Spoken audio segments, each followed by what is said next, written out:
大家好，我是面具人。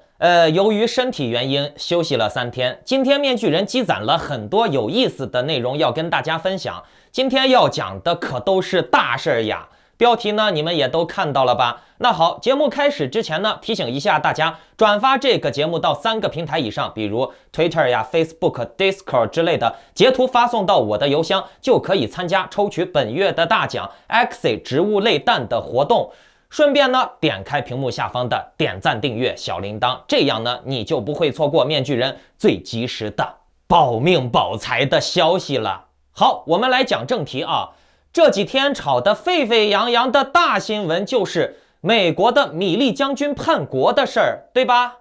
马克·米利打给中国的2通电话，分别在2020年10月30日，也就是美国大选到来的4天前，以及2021年的1月8日，就是国会山骚乱的2天以后。这2通电话都是打给了中国的李作成将军。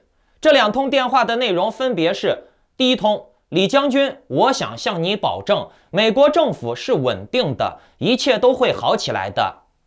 我们不会对你们发起攻击或者发动任何打击行动。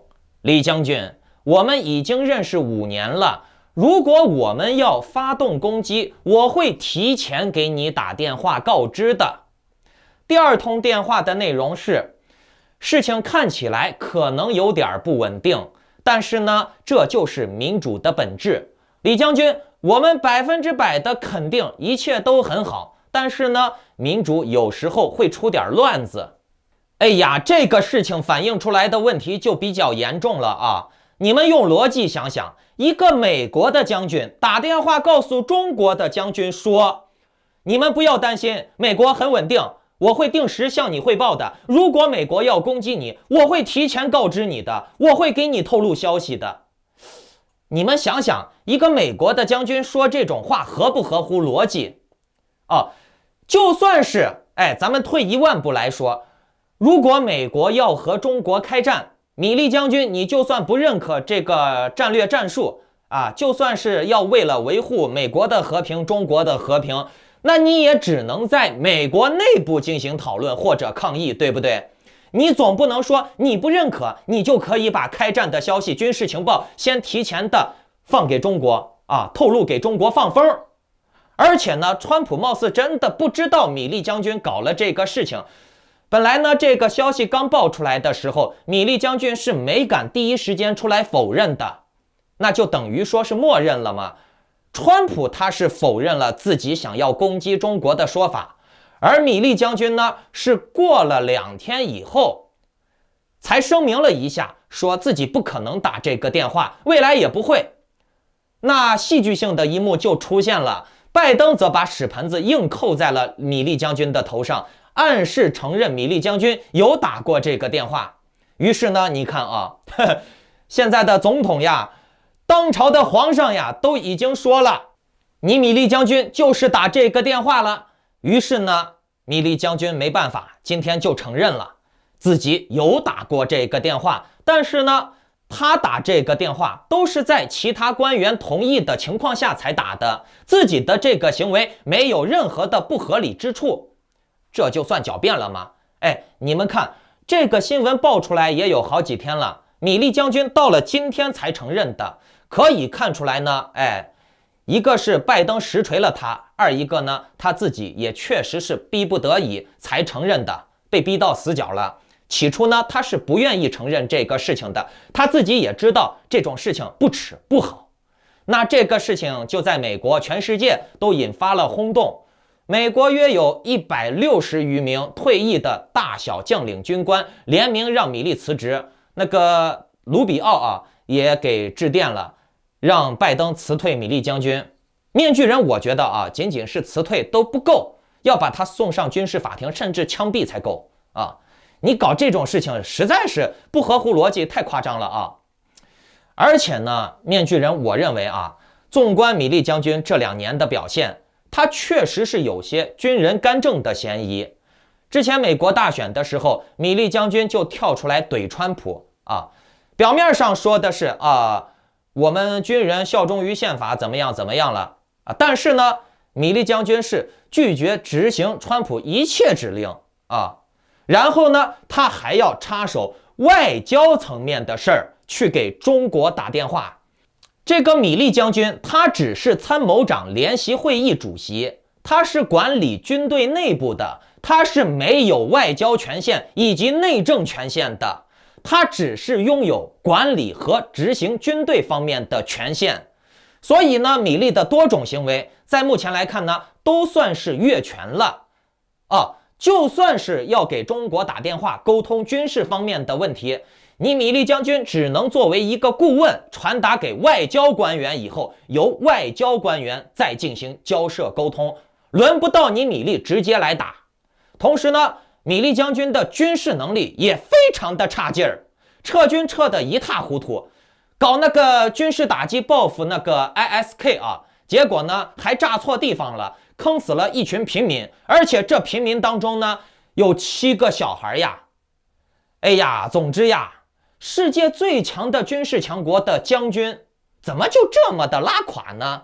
撤军被炸死了几十上百人，报复人家又杀错人了，还把人家小孩子给葬了。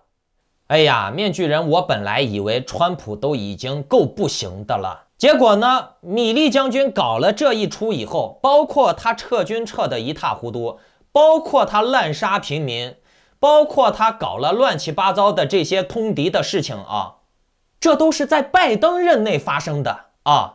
这么一比较的话，反而把川普给洗白了，你们知道吗？如果说川普有哪块做得不好的话，比如说他不敢对外开战，比如说他军事能力不行，那么也都是米利将军的锅。米利将军违背他的旨意，阴奉阳违，你们能听懂这个意思不？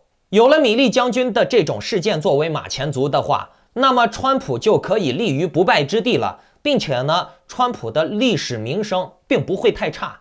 为啥？如果说以后有人敢批评川普这个不好那个不好，川普很简单呀，历史也很简单呀，就可以完全甩锅给比如米利将军，甚至更多的比如佩洛西还有乱七八糟的人，他们做的这种恶性事件导致了川普的政绩不好。但是嘞，这些错事儿都不是川普做的，是米利将军，是佩洛西。比如说撤军撤得不好，滥杀平民，不是我川普做的呀。反而呢，川普还能落个美名，就是美国几十年来唯一一个没有打仗的总统，对不对？进可攻，退可守啊！我不打仗也是你米利的锅，我打仗了，打得不好了，还是你米利的锅，听懂了吧？这个事情爆发了以后啊，川普是真的可以立足于美国历史的这个清明不败之地了，而拜登呀，真就是最烂的总统了。川普现在洗白了，反而拜登他现在危险了。在整个美国历史的长河中我们可以在未来的20-30年以后看到拜登的历史定位。我们把这种现象这个事儿呀，还有录音泄露出来了。为了节省时间呢，等咱们今天节目播完以后，我会在留言区贴上这个录音的网址的，往深的看。目前你可以看到美国两党在争执，米利将军到底有没有叛国，是民主党的错呢，还是共和党的错？面具人，我认为出现了这种事件都不是一个好的消息。首先，米利将军的这种行为是对美国的军事能力、军事信誉的严重打击。然后呢，就是美国两党针对这种事情互相泼脏水，也是一种内政能力差的表现。如果仅仅是因为中国的一通电话就能够把美国搞得分裂的成这种狗屎样子，内乱成这个样子，那么美国现在呀也真的是烂透顶了。而且呢，如果米利将军这种人这种行为发生在了中国、俄国，甚至是法国、日本、韩国，毫无疑问米利将军早就进监狱了。要是在普京、金正恩这儿估计直接就枪毙了。在美国呢，这种丑闻呢，这种军事泄露机密的事件这种撤军撤得一塌糊涂、杀错人的事儿还能够拖到现在，到底是谁的错都搞不明白。到现在呢还要互相泼脏水，争来争去，连一点公义、道理、道德底线都不讲了。这也是美国这个国家信誉差、国家效率差的直接体现。中国现在是绝对有能力干涉美国内政的，你们信不信？你们仔细看啊，针对米利将军的这个电话，他就当作没发生过这个事儿，也不澄清也不否认嘛，专门就是让美国这样互相泼脏水、互相内斗，把事情闹得越大越好。只要美国两党互相闹下去，中国不就高枕无忧了吗？再加上习近平最近正面打脸拜登，拒绝了拜登的谈判邀请，直接就说了，谈什么谈，谈了也没用，谈了也谈不出来个什么结果，你自己的问题都没解决好，你还跟我谈什么谈？共产党对美国的全面布局真的是没话说，内外兼施啊。然后呢，军事上提高了自己的威胁了以后，就让美国自乱阵脚，用镰刀开始砍自己的盟友了。美英澳3个英语国家直接就抢了法国的价值900亿美元的法澳核潜艇订单，澳洲重新把订单给美国、英国了，这下可搞得欧盟、法国都很生气。尤其是你说这个英国脱了欧以后呀，就立刻开始抢自己老战友的生意了。于是呀，法国就气不过呀，然后呢就直接召回了美澳2国大使。这个法国的反应是非常的激烈呀，战后历史上呢也是头一次召回自己的大使。那么这也就象征着西方阵营的瓦解的开始，并且呢西方阵营会逐步回归战前的样子，一盘散沙。美国的同盟圈呢实际上呢又缩窄了，仅剩英语国家了啊，然后呢欧洲国家自己单独抱团了，英国也脱欧了，就证明了英系国家在欧洲已经开始分裂了。你们仔细观察啊，欧洲盟友从川普时期就开始显得不是那么重要了。同样的，英国与德国、法国也因为存在着历史遗留问题，所以呢，英国与法国、德国的关系并不是很好，一直都不好啊。从历史上来看，一直都不好。总之呢，西方阵营现在互相猜忌，甚至内斗啊，非常符合中国的上兵伐谋的理念。同时呢，中国模式呢也就得以的可以大胆的推广了呀。你们看，自由民主人权讲了半天呢，反而是一盘散沙。你看我中国搞这个共产主义，搞均贫富，打土豪分田地，反而呢造就了一批批大土豪特权人士，多爽的。你们想不想加入？一起奴役，变奴隶制，割韭菜啊，保证自己的子孙后代千秋万代，多好的，谁不想呀？任何一个国家的领导人都想这样做，人都是自私的。民主这个玩意儿呢，也是可以用来奴役人民的，只不过呢是表现形式不一样。所谓的民主啊，它搞什么大内宣啊、洗脑啊，更隐蔽一些，是披着民主的外皮进行自由言论的洗脑。不过呢，只要人类啊存在着智商的差距，存在着认知能力的差距，就不会存在100%的民主。因为你的思想、你的言论都是可以被引导的，你可以被引导成自愿的，听懂了没？共产党的那个就更简单粗暴了，对不对？总之呢，这个世界以后呀，好戏还多着呢。你们不要说什么这世界存在什么真善美呀之类的。面具人我就拿我自己来做一个真实的案例给大家说一下。我原来没钱的时候啊，我不怕死，我光脚不怕穿鞋的。当我开始有钱了以后，我就想要更多的钱。当我原来一天吃3个馒头的时候，我觉得日子就这样了啊，有钱没钱都一样，反正死不了。可是呢，当我顿顿开始吃牛排、吃龙虾的时候，我就绝对不会想要回到那种吃馒头的时光了啊。人可以忍受贫穷，但是人忍受不了从富有变成贫穷。当你有了钱以后，你会想要更多，你会更贪婪。以后呀，好戏还多着呢。这个世界会越来越极化，越来越自私，越来越有钱的欺负没钱的。在这一天到来之前呢，咱们也只能是站稳脚跟儿，站到金字塔的尖端。其实你们仔细观察啊，不管社会怎么变化，独裁还是集权，只要你站住了，站稳了金字塔的顶尖，那你始终就是实力阶层。你们可以研究一下，究竟是有钱人变穷更难呢，还是穷人变有钱更难？对不对？不要听那些什么说的富二代败家子之类的，那只是少数。同样的，你告诉我，屌丝逆袭更难，还是富二代把自己的家产败光了更难？对不对？他爹有钱，他随便花。可是呢，你屌丝想逆袭呢，你怎么逆袭？这就是现实啊！寒门再难出贵子，以后呢会寒门无法出贵子，听懂了没？说到钱呢，咱们就可以来看一下比特币最近的走势啊。从9月7号插针的，一下子跌到了42000，到现在呢，比特币又涨到了近期的最高点了。截止我做节目的时候是4.87万美金啊，这是大跌之后近期的最高点了。距离我预测比特币到5万还剩2天时间啊。我在9月5号的时候说，半个月之后很难见到5万以下的比特币了。目前呢，比特币涨涨跌跌，一会儿空了，一会儿多了。我们在这种并没有多大的涨跌幅度的区间内，在这段时间内，我们能做什么呢？买比特币啊，空多开合约肯定是不行的了呀，对不对？迟早要亏完。在这里呀，面具人，我建议大家关注一下各个币的起涨点。什么是起涨点呢？就是说白了，它涨的那个点啊。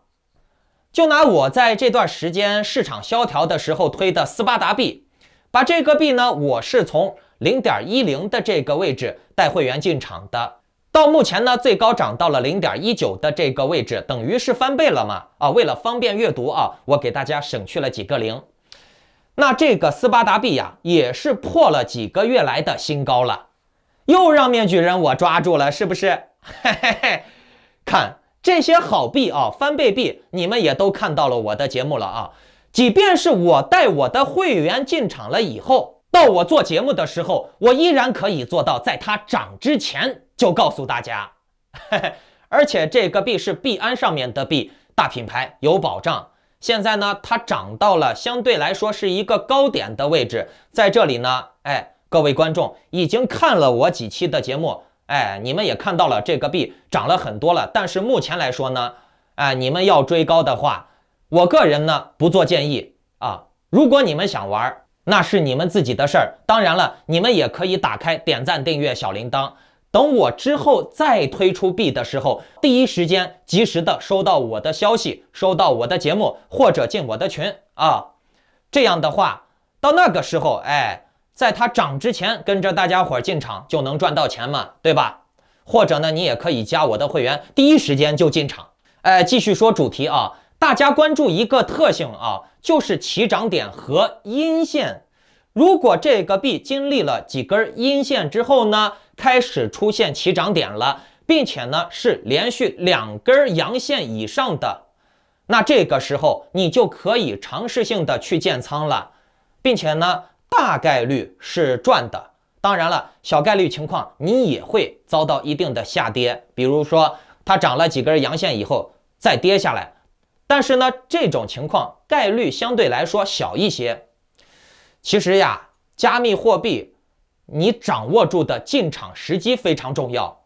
如果这个币涨了很多了，那你在进场的时候你就要慎重，你不要梭哈，你要分段去挂，不要贪。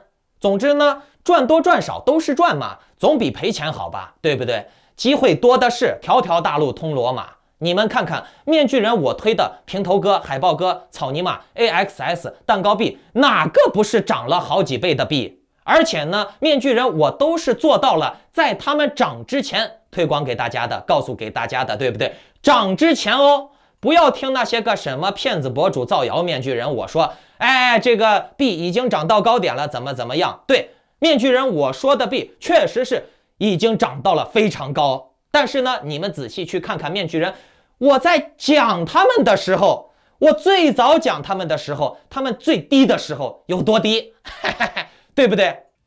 但是你们始终要记住啊，做这些项目，你不要贪，把你的资金分成若干份儿，东方不亮西方亮。比如平头哥跌了，草泥马能涨；草泥马跌了 ，AXS 涨。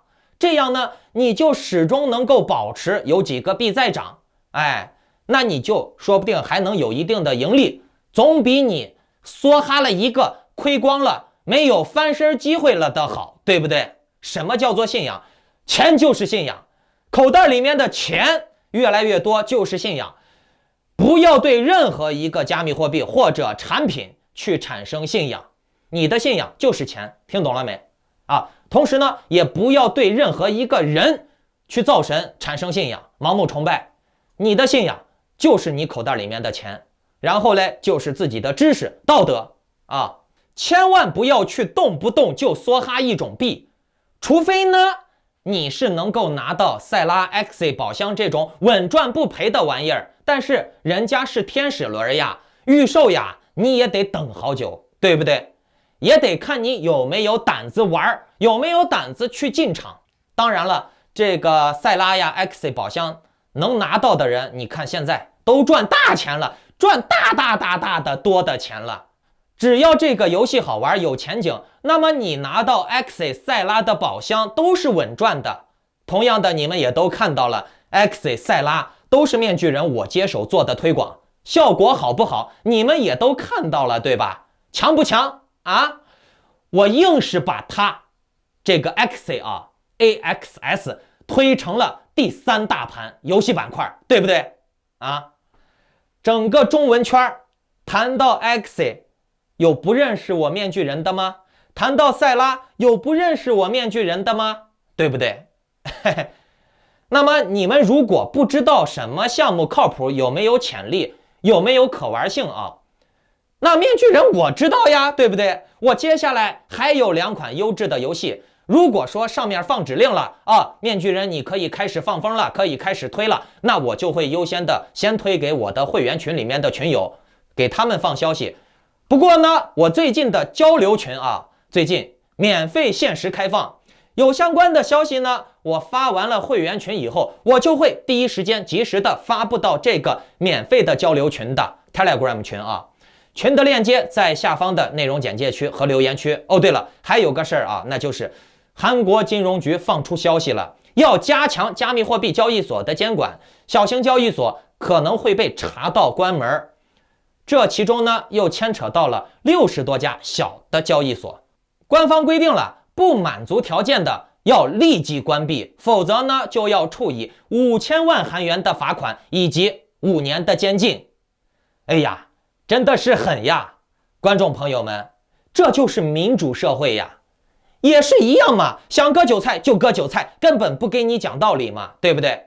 那么他们的这种行为是民主吗？经过老百姓的投票了吗？没有吧？那么各位观众，你觉得这个消息是利好呢，还是利空呢？觉得是利好的请留言打1，觉得是利空的请留言打2，咱们可以继续在留言区里面讨论OK， 如果有想要加入面具人的会员群的观众朋友们，要掌握最新及时的潜力币消息的观众朋友们，请下载 Telegram， 在搜索栏里面添加 Maskman118，办理会员入群手续。 OK， 我们群里面再见。或者呢，你也可以报名参加那些个 K 线艺术班呀，画画嘛，赚钱嘛，条条大路通罗马，你也可以通过画画来赚钱嘛。祝你好运，拜拜。